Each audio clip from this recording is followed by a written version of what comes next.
So, we are going to start the last session of our SPAGN conference in Rome. And this, this session is on artificial intelligence. And I think this is a very important topic. We are living in a very interesting time. The time of radical changes driven by digital developments. Development of computers, they have entered our lives. Mobile phones, digital technology, social media. It has changed all aspects of our lives. And this revolution is not really over yet. Actually, the development is continuing, and it's also clear that the rate of change, the rate of new developments is not just going on, it is accelerating. This is a fact. This is a consequence of what is called Moore's law. The fact that the power of the computers, of microchips, is doubling every 2 years, and this is continuing. The power of our mobile phone, every couple of years we have a new one, and the new one is a factor faster, more powerful than the previous one. So this is a very important and very exciting development. And the newest wave is artificial intelligence, data science and artificial intelligence. A very important topic also for us, also in the medical field. This is having also new challenges and also new opportunities. And that's the subject of this session. We'll have two presenters. I think, as I said, it's a very important development, and we have seen the artificial intelligence has been talked about for many years, but recently we have seen very interesting and exciting results. We have seen results a couple of years ago already in chess. No chess master is able to beat the computer. And even in the more difficult game, Go, the world champion has lost from software, from the computer. And this is not just, in chess, we have certain rules and the computer can very quickly calculate all the possible moves that can be made and select the best one. But in Go, this is much more complicated, and people cannot really understand the strategy of the of the software that has beaten the world champion of Go. So, very exciting developments. We also see that what we call generative AI, based on language models, is now really moving forward and becoming available to a wide public. Children in school use it already to write their essays. We will have two presenters in this session who will focus on different types of applications and possibilities in our field, and will give examples. And there are many, I think, many opportunities for applications of AI and advanced data science, also in healthcare, and even in what we do as patient advocates. So we'll go on with the two presentations, but I'd like to start with a short anecdote. Last year I was asked by the organization of the surgical oncologists in Europe to speak about the question, what does a clinical trial mean for the patient? And I also wanted to address the new development of artificial intelligence in my presentation. And so I started with asking them, are you familiar with new tools like ChatGPT, and do you use it already in your profession?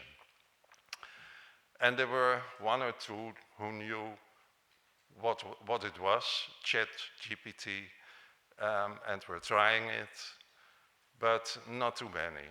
And I had decided to do the following. I asked the question, a clinical trial, what does it mean for a patient, to ChatGPT. And I got this result, which is, if you look at it, quite impressive. It's touching upon many important aspects: informed consent, study eligibility, randomization, etc. So I had 2 slides with the result of ChatGPT, just to impress them and to confront them with this new technology. But I also used it in the rest of my presentation, because I said, well, what do you think about and what is missing? And what I think is very important and what is missing is, let's say, the emotional aspect of the patient.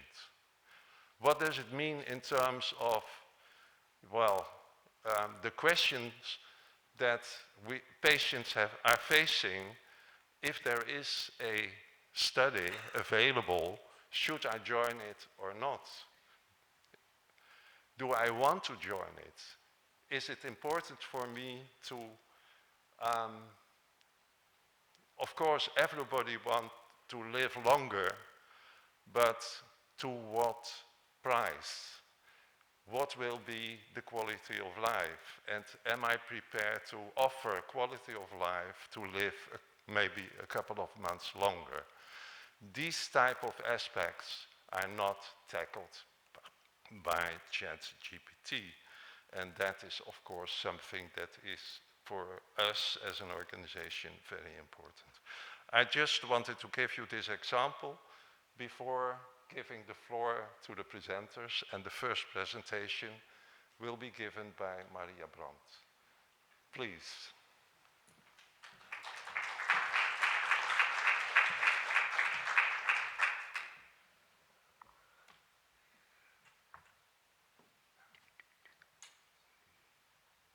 ChatGPT would have been faster. Yeah, so thank you very much, Gerard. Thank you very much to all of you. I want to talk a little bit about artificial intelligence and why ChatGPT is important for the sarcoma community. We have right now a lot of AI tools, you just mentioned it, Gerard, in a lot of fields circling around. In sales and marketing, we have it in medicine. Sandro will talk about that later. And so the question is, do we need it in patient advocacy? And that's why I want to concentrate today on the human-system interaction, like chatbots. We have, I think, the most 3 famous one is Google. It started with the name Bard, now it's Gemini. Microsoft Copilot, I already heard some of you experimenting with it. And of course, the, I think, most famous one, ChatGPT, and this is my topic today. So I must say before, I am not an expert in this. I do not have any IT background. I'm just very passionate about new tools coming up and how we can use them and how algorithms work and what we need to do to, to use it for our own cause. And like Gérard already said, it's a language model. It was developed by an organization, now a company, OpenAI, and ChatGPT is part of the generative pre-trained transformer series. So the name already said it, it is pre-trained. So there is a data set I will show later, a picture of the data set, and it's trained to understand natural language. So it engaged in dialogues, it answers questions, and it provides you with informations. And it can mimic the human style of talking, so you can have every kind of conversation, from talking like a 2-year-old one to talking like a scientist. It can adapt every kind of style. And each version provides the ChatGPT with new data, and the answers are based on what you ask for. And here you see the data set, so it's basically the whole internet. It's trained with all the websites you can find and with online books, but you see Wikipedia, and every data set is just online knowledge. So there's not books which we have just written in the hands, and they must be available online to become part of the training data set for ChatGPT. How you can access it, it's that website. You just type it in, you create an account, you can have the free version, and I work with the paid version, ChatGPT 4. And this is the interface you will see. And then you can see message ChatGPT, and you can enter your question or your, we call it prompt, and then just click enter, and it will provide an answer for you. Areas where ChatGPT can help, it's customer service. I call it also patient service, because it can also generate frequently asked questions. It can be used in, we had it just at the social media table, we were talking about content creation, so it can generate social media posts, blog posts, it can write you a poem, it can do whatever you ask him to do, and it also helps you in education and training. So when I want to learn a new language, I can do it with ChatGPT. It explains me everything about that language, and I can also ask him to set up a course for me, a seminar about learning a special topic, like, I don't know, if you have new employees, you can train them also with data you fed into ChatGPT.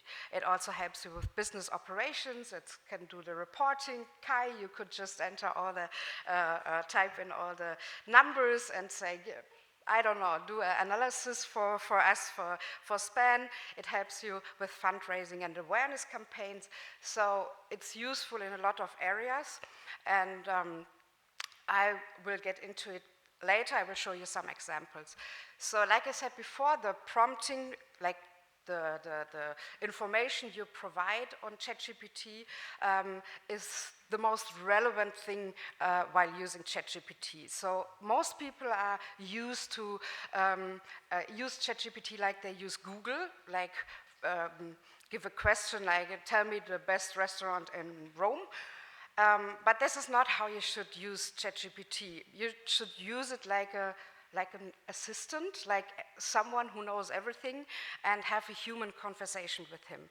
And the best way to do it is to give him some attributes, like tell him what kind of persona he is, or give him some context information about the topic he should be referring to. And I figured out, that's a definition of the prompting. This is one of the best formulas to get the best results out of ChatGPT.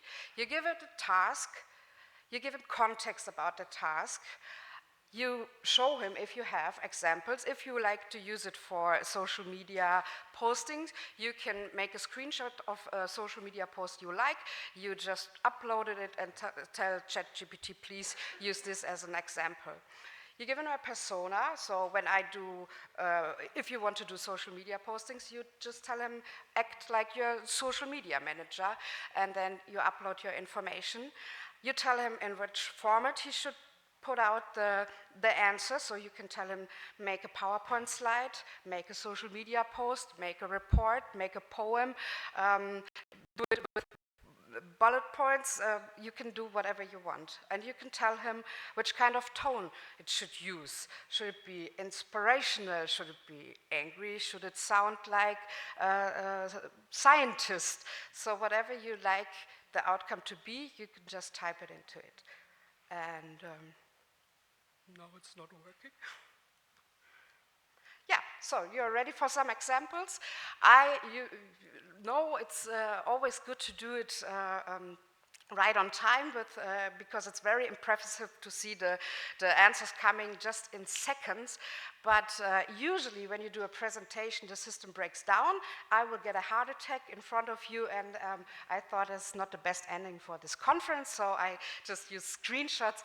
But you can imagine now when I show you the examples, it's happening in real time in seconds. So I just did some work for you. I just typed in a prompt saying you are a social media manager for a patient advocacy organization for sarcoma patient. Means I give him a persona, I give context in which area, in which field he needs to search for an answer, and you are attending the annual conference for the Sarcoma Patients Advocacy Global Network in Rome. Generate, that's a task, 10 relevant social media posts, the format, to inform sarcoma patients about the impact of the conference. Use the uploaded agenda of the conference as a source of information. Use an inspiring tone of voice, but make sure it's understandable for non-experts. And there you go. In a second, it generates you social media posts. I stopped at 3, and because I thought we are in Italy, it's also relevant to just let them translate into Italian. Also, this is happening in a second. And because I know Jörg from Switzerland was coming, I was thinking he cannot use the social media posts in English or in Italian, so I asked it, could you translate it into Swiss German? I don't know, Jörg is not here anymore, but I cannot not tell you if this is correct. I can just tell you it's possible. Yeah, this is another task for an awareness campaign or fundraising event. Again, here I give the persona, I give context, I uploaded something, some data ChatGPT can use, and of course, I used it also for my course to inform you a little bit more about what I talked yesterday about the tour from Heiko. And I asked ChatGPT to write an open letter to all of you to support the cause. And that's what it came up with. Yeah, it's probably too long for you now to get to read it, so I just said, can you make it fit into one PowerPoint slide? And that's why it's...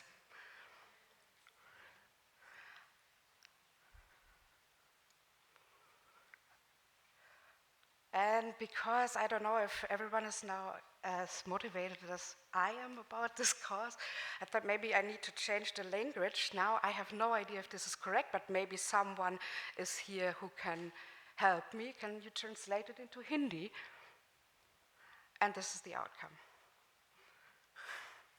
So again, a second, I don't know if someone here understands what's written there and can verify if it is what I...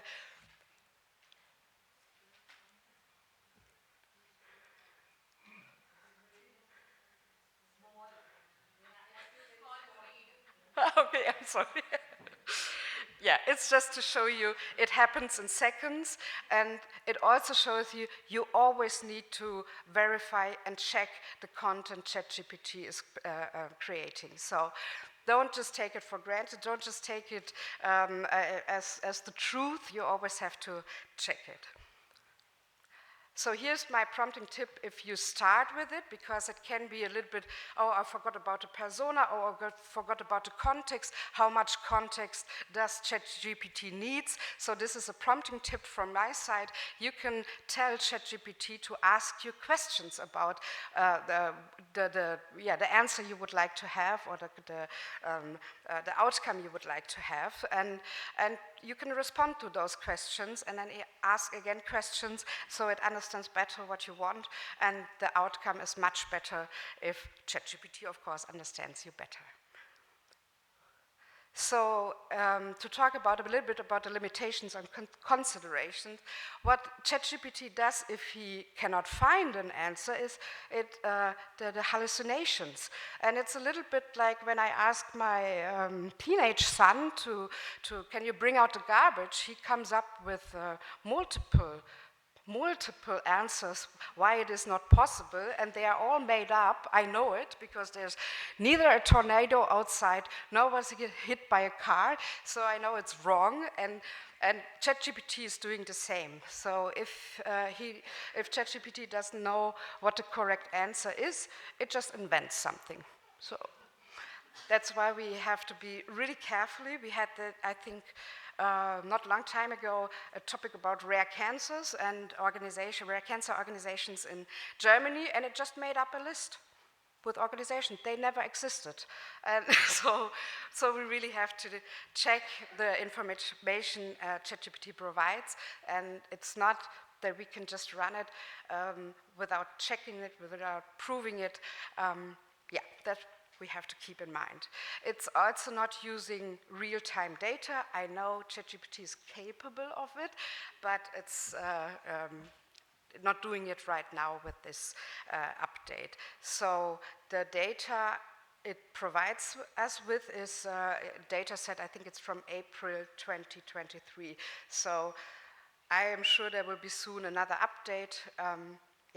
But it's not real-time data. And of course, and Gerard mentioned it, it doesn't have any emotional intelligence. So if you use ChatGPT for decision-making, I think it's really something we have to keep in mind, that this is not possible via ChatGPT. I mean, it gives you an answer, but we should keep that in mind. So what does that have to do with sarcomas? There was recently published a study from sarcoma experts, I think from Graz. Dimo Andreu was one of the leaders of this study, and they just asked ChatGPT questions about sarcoma-related questions.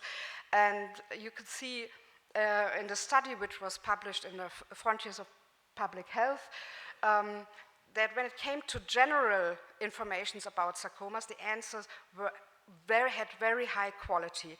But to specific sarcoma answers, it was very low. So it was very good and very bad. And I think for us, that is a call to action, because we have to talk with the patients about it, we have to talk with the experts about it, but because people will use ChatGPT. It's not a question if it will come, it's already there, people are using it, they will get used to how it works, and I think as patient advocates, we have to talk with our patients about this. And it's also that we have to think ourselves, how can we I say we because we provide our patients with a lot of information and expert knowledge. How can we make sure that ChatGPT recognize us as a reliable resource of information and not using let's say non-expert knowledge about sarcomas, because like I said previous, there's the whole internet knowledge in the data set of ChatGPT, so it can easily give you an answer from a very poor source of information.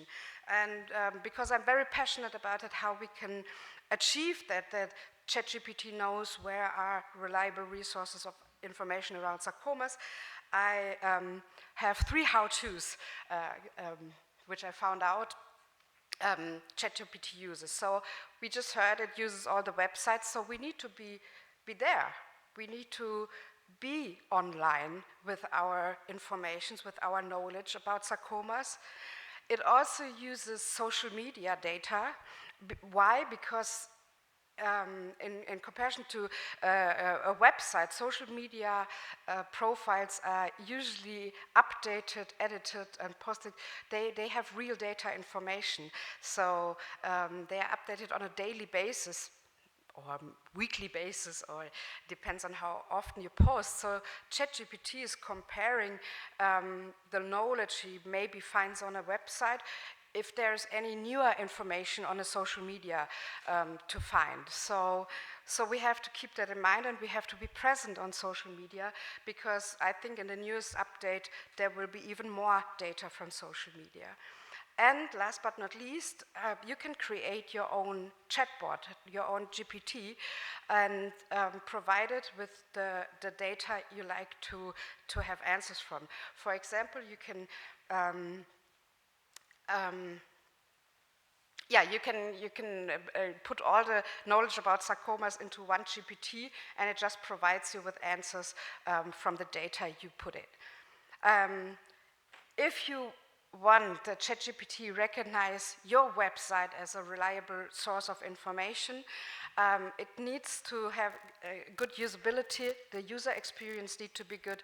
It needs to have relevant content. It's not enough to just say, we are the Sarcoma Foundation Germany, and now please refer to us. That's, we have to really have knowledge on the website, and we need to be on the highest points of the ranking on Bing, especially on Bing and on Google. And I have one example for you here, because we are partners in a research project, Sarcoma research project, and when they started, it's the Heroes Aya project, they built up a website with all the information about the project, and it was gone in the nirvana of Google, because no one knew about Heroes Aya, so it was nowhere to be found. And when you typed into Google search, which I did, what is Heroes Aya, it told me it's a Jamaican song, and it never ever referred to the project.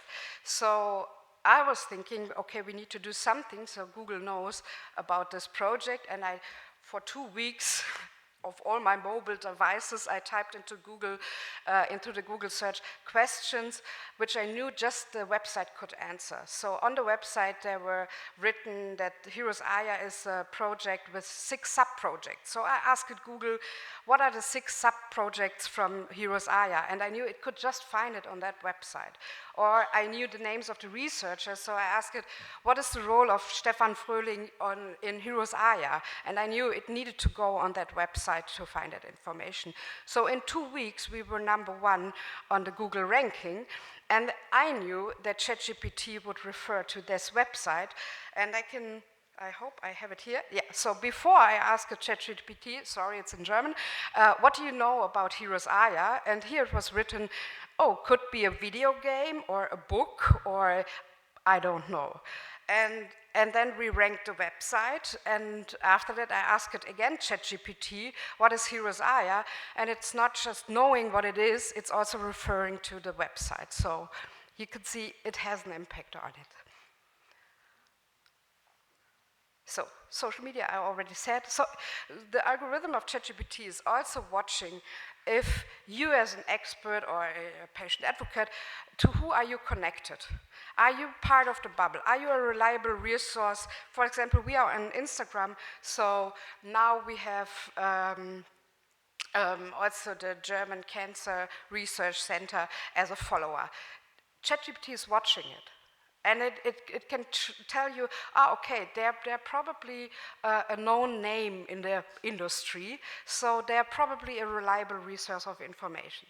They also watch who is commenting on whose posts and what are they commenting. Do they say clap, clap, or do they have a relevant answer to a topic? And then it decides, oh, okay, so probably it's someone who knows what he's talking about. So that's why it's important for experts, for us, with the real information, the good information, to be on social media. Yeah, and like I said, the GPTs, And I wish that when we come next year together, we maybe create our own Sarcoma GPT and have our chatbot, which is just giving answers with the data we provided with. So we put our data inside, and it just uses those kind of data as a source.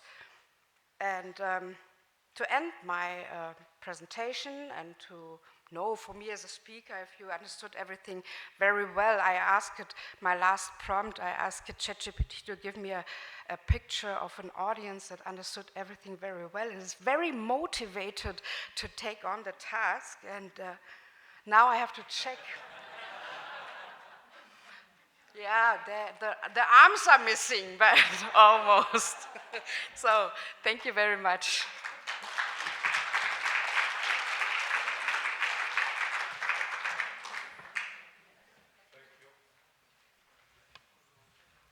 Thank you very much, Maria. We'll have, after the presentations, we'll have a discussion and hopefully quite some interaction with you as audience. So the next presentation will be given by Sandro Pascali, and he will give examples from the medical field and the medical practice in sarcoma. Please. Thank you, Gerald. It was a very nice presentation. Thank you, Maria. I hope you will enjoy my presentation as well, which it's a bit more technical, more on the medical side. It's not as exciting as Maria's presentation, which I really appreciate. I introduced myself yesterday. I'm a surgeon by training. Then I basically quit the clinical job to work in the lab, motivated by doing something new, really, for sarcomas. And my talk will be is on this relevant topic. I'm not an expert in AI. I use AI tools for my work, and so I thought it was more productive to give you some example, or at least one example, on how to use AI in a specific situation in research, rather than giving you an academic overview of AI. These examples start from a clinical trial and the correlative science on a clinical trial. This is probably a study that some of you know already. It was a randomized study done in about 10 years ago, 15 years ago, where patients with high-risk sarcoma of extremity and trunk walls, with high-grade, deeply seated tumor, large tumor, were randomized to two different approaches. One was based on ifosfamide and adriamycin, and the other was based on different histology-tailored chemotherapy regimen, which are different chemotherapy for different histotype, which basically did not include anthracycline. The PI of the study was Alex Cronchi, and the study was done with Paolo Casali, the Italian sarcoma group, the Spanish sarcoma group, the French sarcoma group, and there are a couple of publications on this trial. The study also includes patients who were not eligible for the study, but that were anyway treated with neoadjuvant chemotherapy.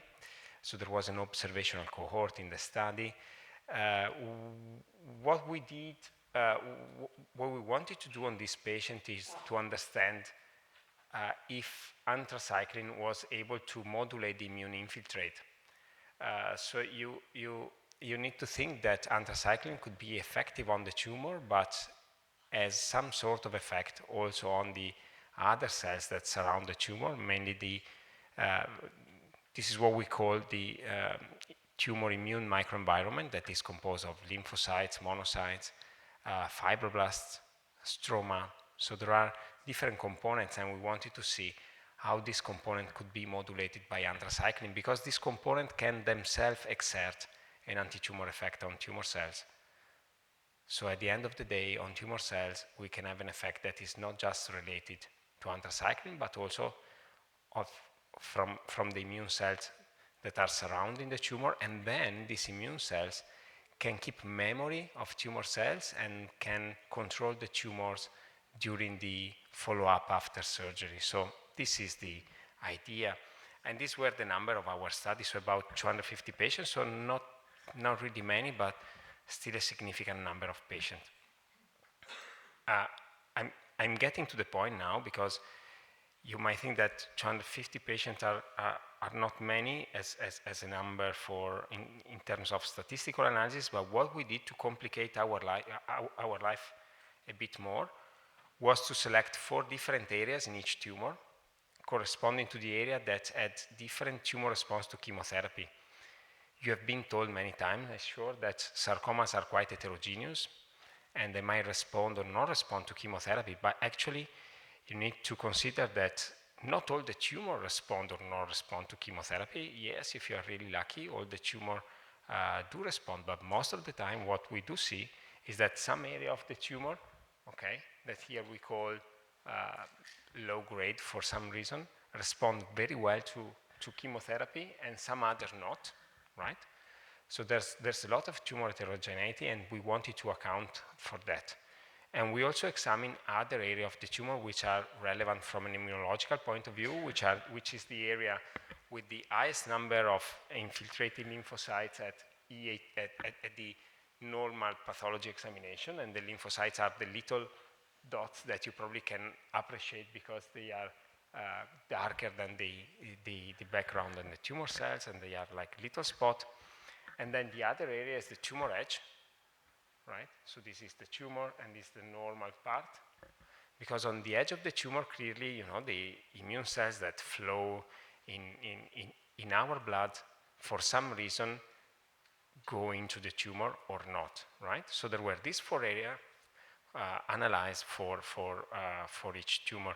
And actually, then from an experimental viewpoint, it's not just enough to look at a single area, but for each tumor, you need to look at least 3, just for some, for different statistical reasons. And to complicate life even further, we'll analyze a branch of immune markers in every single area. The tricky thing is that one marker could be protective, and the other marker could represent an immune cell that is not working properly. So this marker could bring to the system completely different information. They might suggest that the immune system is working against the tumor or that is not working against the tumor. So it's quite difficult from the point of view of the analysis to put all this information together.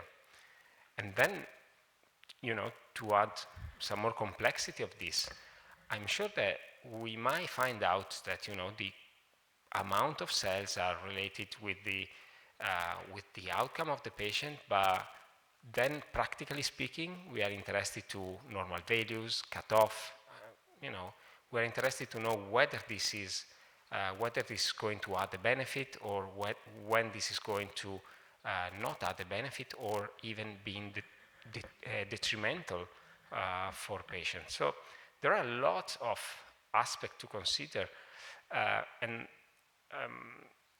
this is even more complicated because when we look at how these cells were distributed, we came out understanding that sarcomas are quite different from a melanoma or a lung cancer, because these quite complicated slides. I might take you through just this diagram, right, where we have all the population that we analyze for each area, both in the, let's say, y-axis and the x-axis, right? And when we correlate them, we realize that there was a lot of correlation. So when in a tumor there's an infiltrate, actually there is infiltrate a bit everywhere.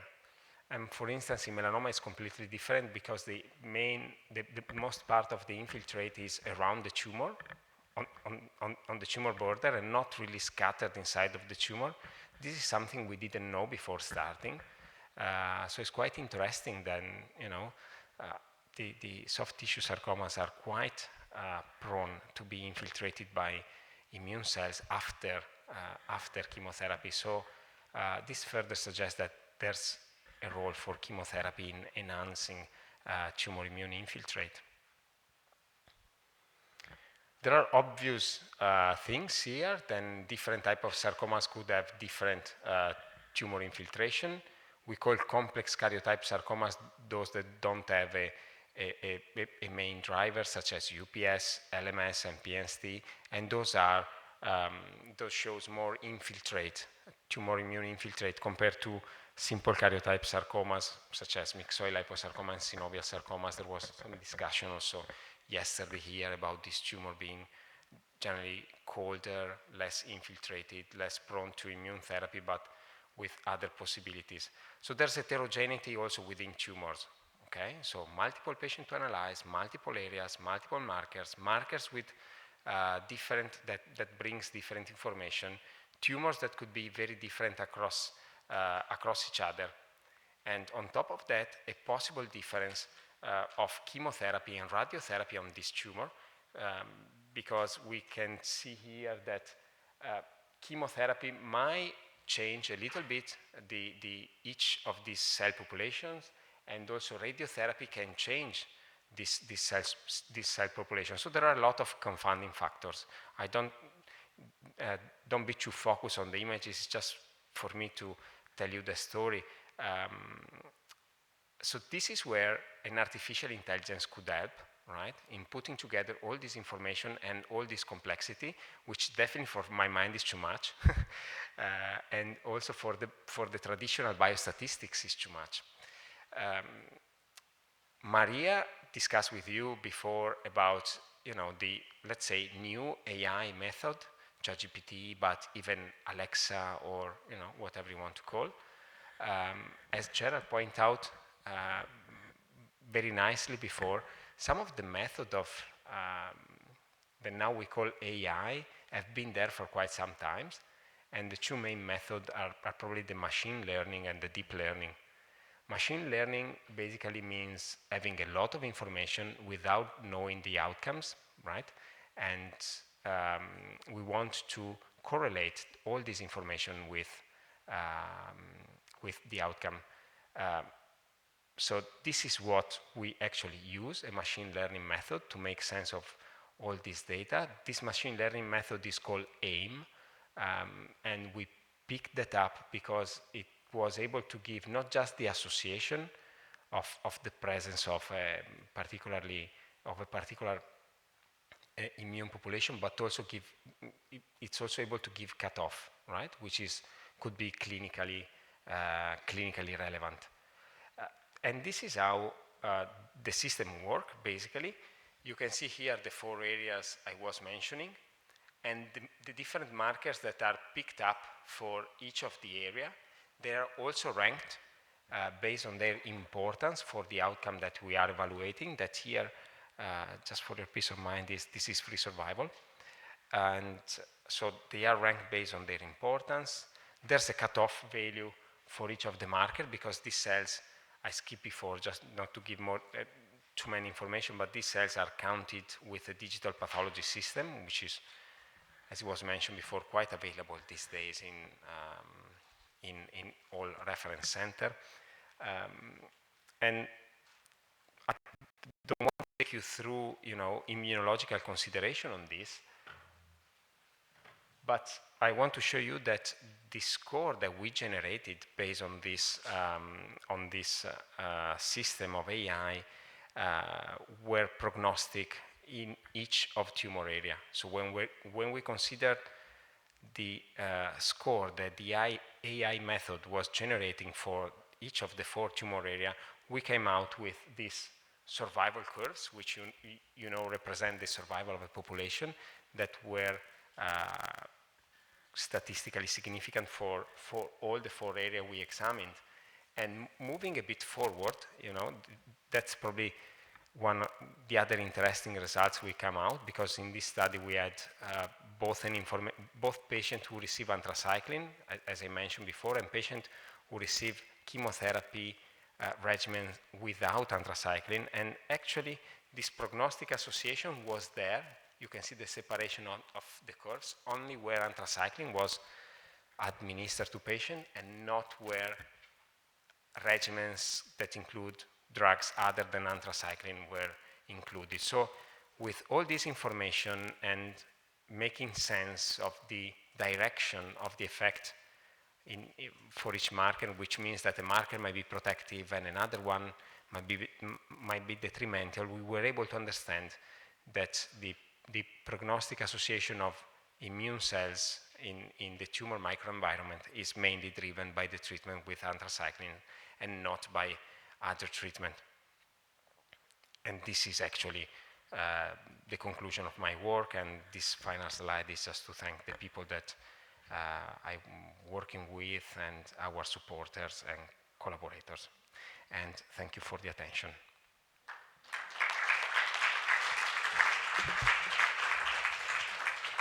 Thank you very much, Sandro. Are there questions? Yes, please. Yeah.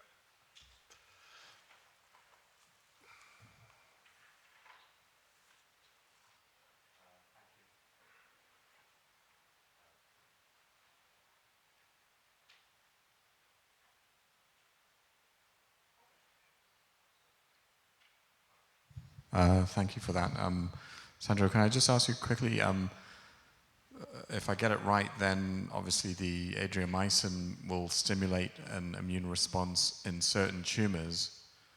Is there any way of then predicting upfront which tumors are going to respond? That's the next question, isn't it, really, if I get it right? Yeah, thank you for your question. This is very interesting. What we are doing now, practically speaking, is we are deepening into this analysis using sequencing methods like RNA sequencing to look both at tumors in the areas that I show you, which will generate even more data, so we need even better tools to analyze them, and also to compare with biopsy, right? So that might help having the information up front. But some of that information could be, I think that could be detected up front. Did you look at tumor mutational burden as well? Because that sort of correlate with immune response. The sequencing will help us with that, but generally in this tumor is always low. It's definitely much lower than melanomas or lung cancer. So this is why we ended up into this, to work with biomarkers that are different from TMB, tumor mutation burden, because it's supposed to be relatively low. Then there are sarcomas with a bit higher tumor burden compared to the others, but generally it's low.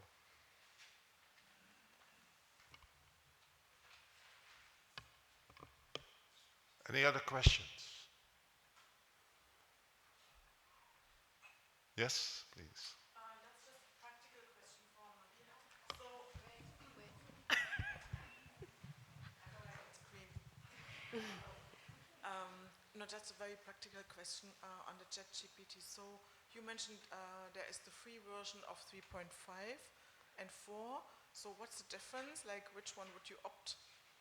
I would definitely take the 4, because it's a paid version. You have to pay monthly. It's 20 euro per month, but it has way more better answers, and there's also integrated a tool with DALL-E, which I created a picture at the end. So there are a lot of GPTs are also already included, and for me it's the answers are much better than with 3.5.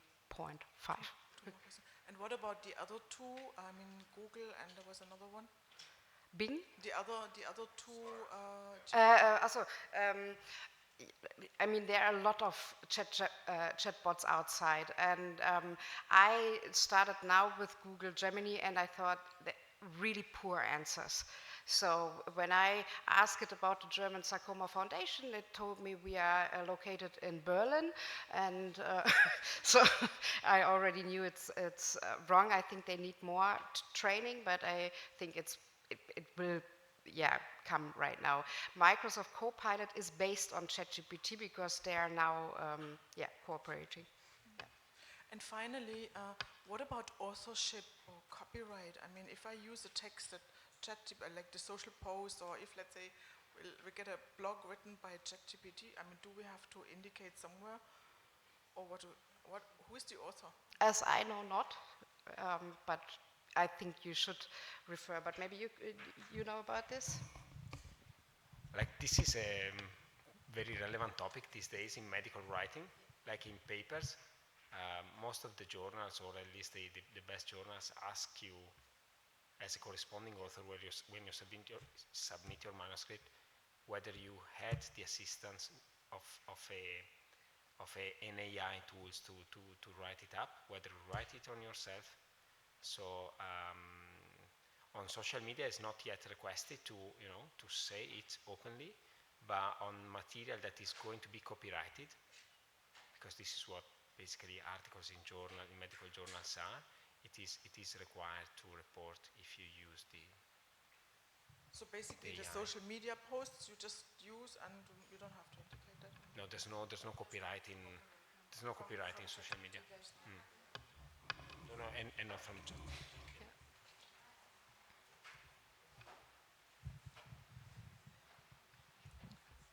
Something I'd like to add to the question of copyright. Copyright relates to the training data.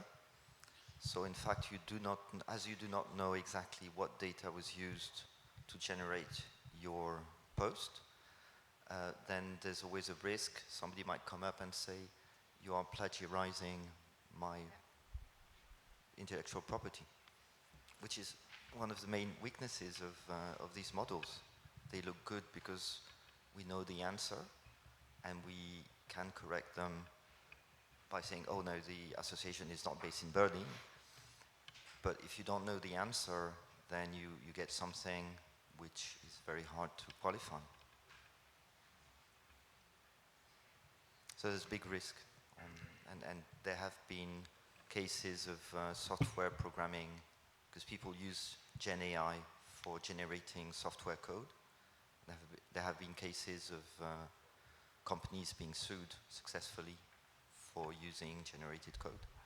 Plus, when anything that you type yourself goes to the cloud to this company, so you are in fact, there's a leak of data. Like you are giving this data, so you must be the owner of this data, otherwise you may be sued also for enriching these models with data that you yourself do not own. Thank you. So Yeah? I wanted to add something too on the conversation about creating content and how we might have to acknowledge whether or not we're using AI tools, or to what extent we're using AI tools. So I'm a writer. I write a lot of content in all the work that I do, and I have definitely experimented with ChatGPT to help generate content for me. And of course, it's a great place to start, but I would never just take something that was generated and just immediately post it. And there's a lot of reasons not to do that. One, because sometimes it just sounds a little bit weird, and you need to fix it to make it sound like a person wrote it. But also, as Maria very correctly pointed out, like ChatGPT sometimes goes into hallucination land. And if it doesn't know the data, it just generates content that sounds right and feels good. And so you don't want to fall into that trap. Like, I would never just ask it to write a blog post for me and then just copy and paste it up there. Instead, you can give it blog posts that you've written before and ask it to write in that style. You can ask it to write an outline, and then you generate from that, or you can have it write a first draft and then you edit that draft. For people who don't have the time to generate as much content, it is a fantastic time saver. And of course, writing is not everybody's strength. I'm a writer. I am not a photographer. So for me, it's a fantastic tool to help me start, to get a start on something that I already have a lot of work and experience in. But you would never just take what you did. Would never recommend that you just take what's generated. And I know Maria's not saying that either.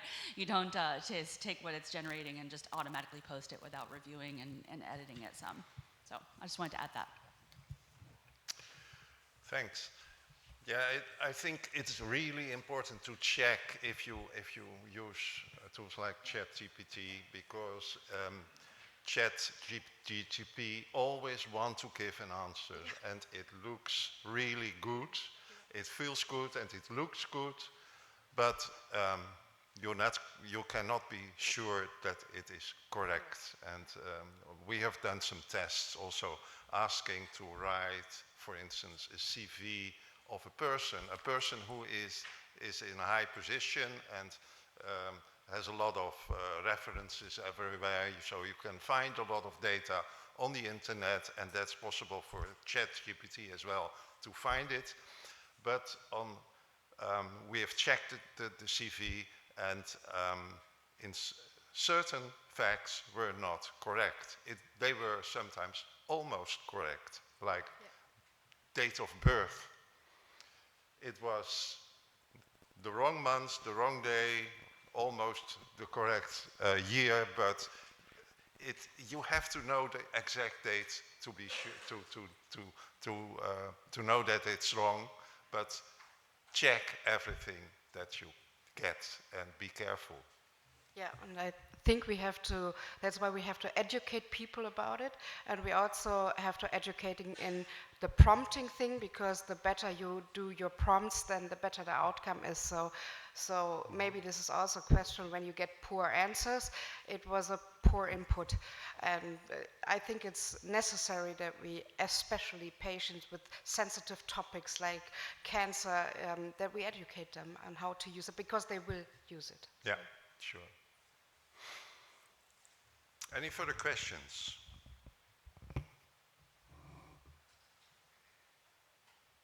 Yes, Andrea.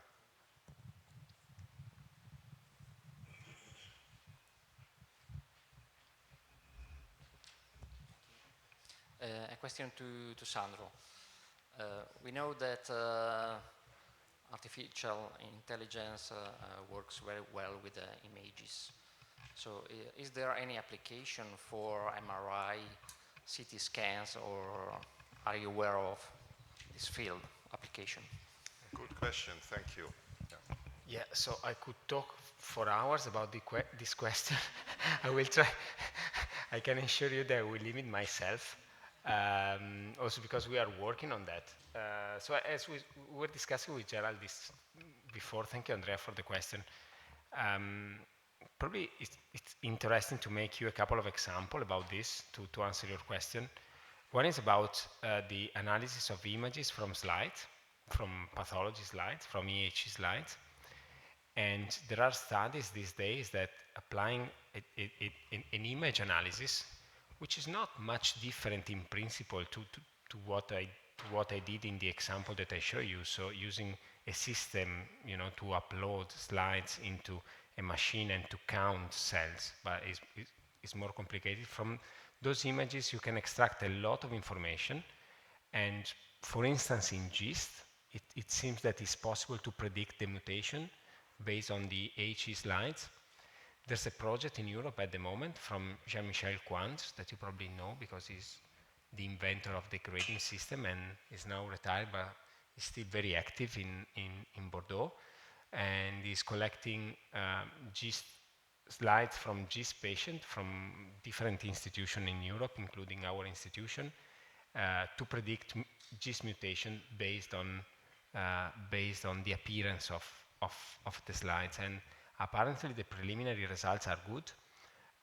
They have been achieved on a relatively little number of patients, so this is why he asked to other institutions to join and to enlarge the number of slides. So this is interesting because a molecular test, such as the mutation of the c-KIT of PDGFR alpha, could be avoided, maybe could be avoided based on the image analysis of EHE slides. And this was my first example. The other one is about radiomic. That is the analysis of images that are routinely done in the radiology department, so MRI scan, CT scan. The use of artificial intelligence has multiple application in radiomics. I can just mention you some example. The first one is on how images are processed. Because for doing image analysis, the radiologists need to contour the tumor in every single slide of an exam, right? So if you think to an MRI scan, there are 3 different image modalities, T1, T2, and contrasted images. And a tumor could be like 5, 7, 8 centimeters, and there's an image every 5 millimeter, which means that there are 16, let's say, for a tumor of 8 centimeters, there are 16 images for 3 modalities, right? 16 by 3 is 48. So the radiologists need to draw the contour of the image 48 times, and this might take, I don't know, 15 minutes, something like that, which makes the application of radiomics of little clinical, difficult to apply into clinics. But artificial intelligence tools are able to recognize the image based on differences in gray, for instance. So they are able to contour the image themselves.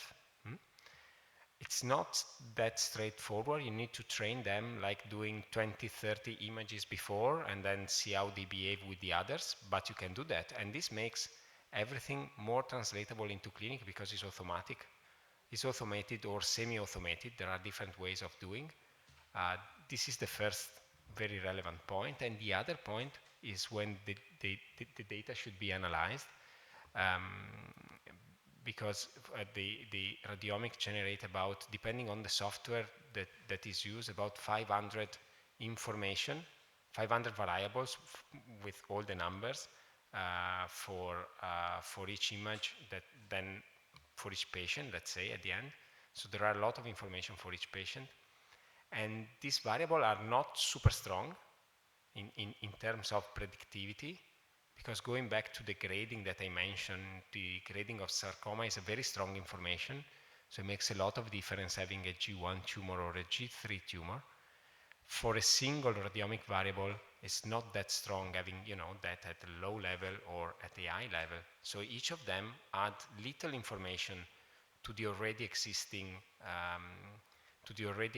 clinical pathological data.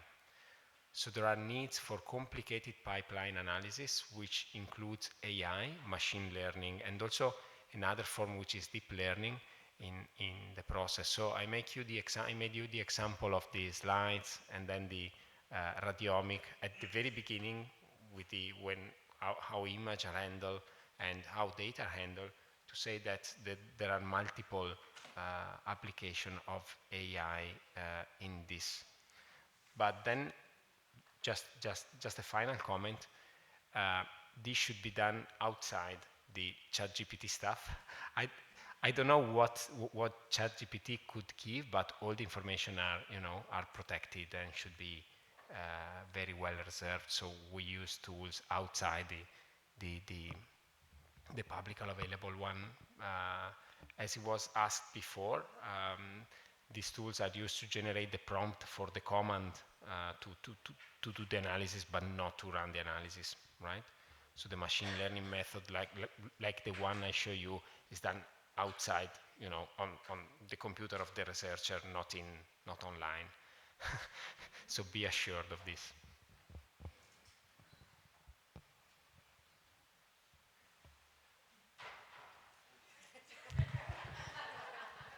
2 microphones. I just wanted to go back to something that you mentioned earlier about predicting the mutation in GIST. Is that the secondary mutation? And if so, could they then predict the timeline when they expect that mutation to happen? Right. So to answer this question, I need to give a little background what a primary mutation means and the secondary mutation. Generally, we refer to primary mutation, the mutations that are there at the diagnosis, and with secondary mutations, those that develop during treatment, right? So it seems that this pathomic methods, as they called, are able to predict both, right? Not in the context of GIST yet, but for instance, in the context that I showed you before, the one of response to chemotherapy, it seems that the analysis of image is also able to predict the response to chemotherapy. So it might be well possible that there's some degree of prediction also of secondary mutation based that patients are treated in the same way, maybe with imatinib and not with the third, fourth line treatment. So the highest accuracy is for primary mutation, right? But the door is open also to work at secondary mutation. To be fair and honest, as you know, I don't know which level of the accuracy it will reach, but I don't expect it to be super high. And it seems these days that the best way to assess the secondary mutation could be the ctDNA. So it would be interesting, you know, then to put together information from the slides, the ctDNA, and to analyze them together, and that could open even further new ways of analyzing and interpreting data. Did I answer your question? Thank you for the question, it was very interesting. Thank you. Any further questions?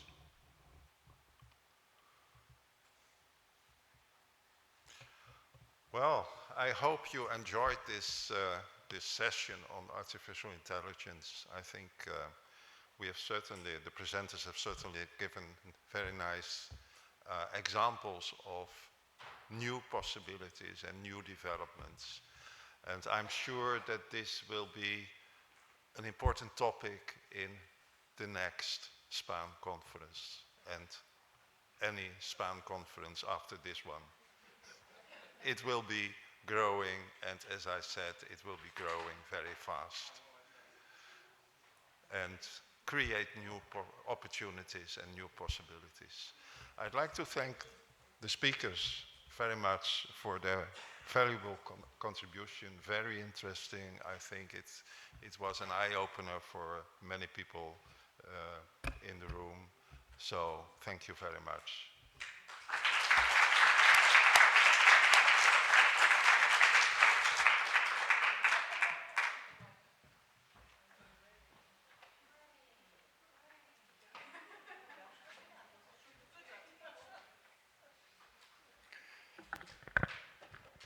So, dear colleagues, it's my pleasure now to do some closing remarks for this year's conference.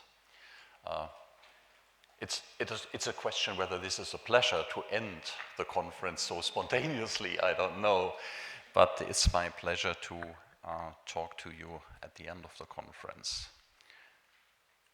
And looking to the different opportunities, I think we have seen during the conference that there are great opportunities to learn together, to learn from each other, but also from our medical professionals, from experts, from specialists. So this is a great learning experience about medical content, science, but also, as we have seen during our marketplace session, sharing best practice. So this is a fantastic learning experience to learn on an international level and to strengthen your own organization, your own work for patients. It's also a fantastic opportunity to cooperate together during the conference, but also after the conference within the SPAGN framework and the SPAGN network, but also between different organizations to drive things forward. Maybe you just got one idea or got one nice example, and then you would like to translate this example or this idea into your community, into your country, and then you maybe other organization together on this topic. But it's also, and remember my presentation when we started the whole conference, That's our passion to change, and this is the opportunity with new knowledge and with all this interaction really to change the situation for the individual patient.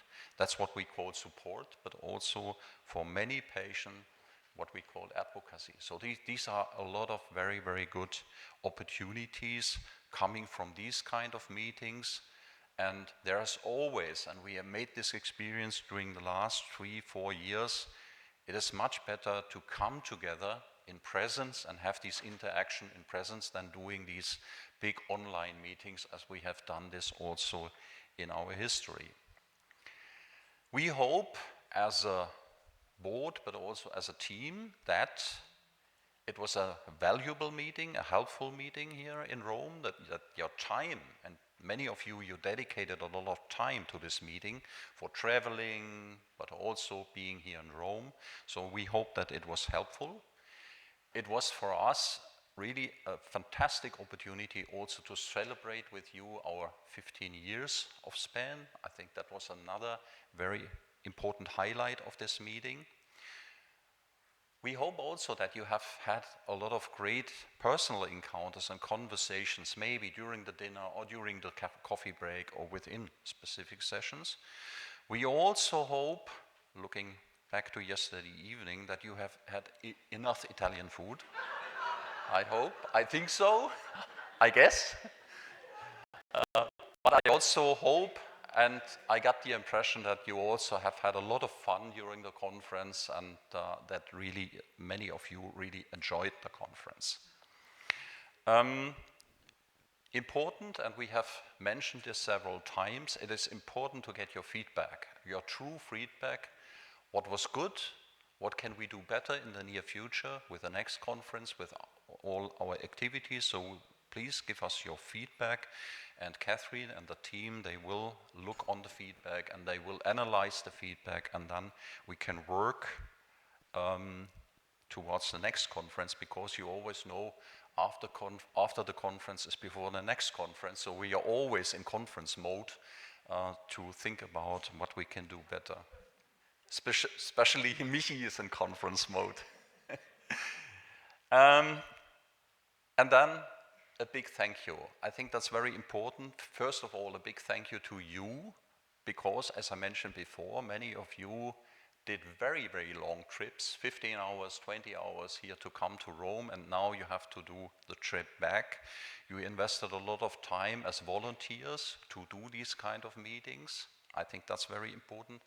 A big thank you also to our fantastic chairs and moderators and speakers. We have seen fantastic presentations, but also fantastic sessions. Thank you also to our sustaining partners, and we know that this is a very, very special relationship with the industry when it comes to, for example, early involvement in clinical research, and we have done a lot of work now during the conference, but we're also doing a lot of work together with our colleagues from the industry during the whole year, and we will be also this year, we will be also with again at ASCO to talk as early as possible to the companies. Thank you also to our technical support team over here, so we should also thank for your work. And also thank you to my really esteemed board colleagues for all your work in planning or discussing the content of such a conference, plan the content or planning the sessions, but also then run the sessions. So it is always a pleasure to work with you and really work or drive these things forward. And then thank you very much to a very, very brilliant SPAGN team, Catherine, but also Michi, who has had so much work with these kind of conferences, so thank you very much.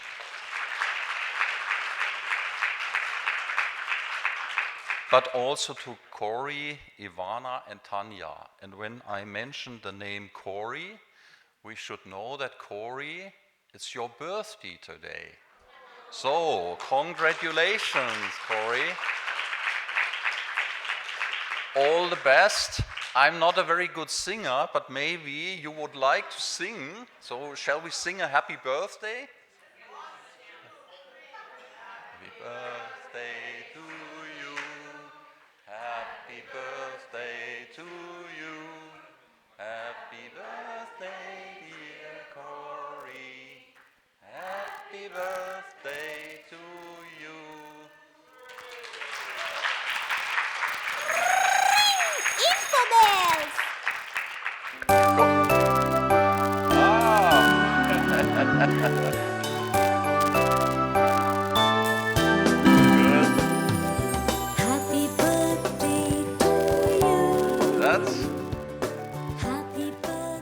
That was not artificial intelligence, no? Okay.